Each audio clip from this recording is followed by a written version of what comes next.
Lumea din jur s-a vrotat în ajur și-n dantele din fulgi de zăpadă. În prag de zori, micii colindători au pornit plin de zarvă pe stradă. Porți se deschid ca și un portativ, ler în colinda străbună.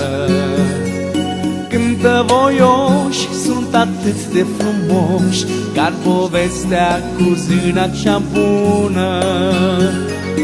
Zâna e ea, chiar iarna mea, și aduce Crăciunul aproape. Eu o colind și focul aprind lângă bradul ce plin cu de toate. Zâna e ea, chiar iarna mea, și cu ea Moș Crăciun ea sosește. Astăzi colind, pe cer se aprind stele, semn că Iisus ne iubește.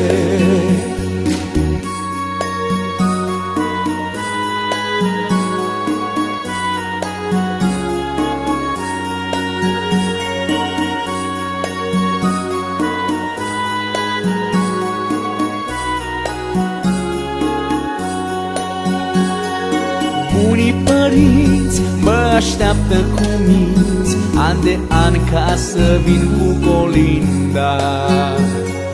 Coșul e plin cu merinde și vin, cozonacii ce mari umplu tinda. Zâna e ea, chiar iarna mea, și aduce Crăciunul aproape. Eu o colind și focul aprind lângă bradul ce plin cu de toate. Zâna e ea, chiar iarna mea, și cu ea Moș Crăciun ea sosește.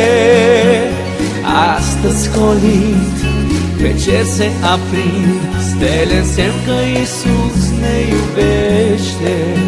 Stele, în semn că Iisus ne iubește. Stele, în semn că Iisus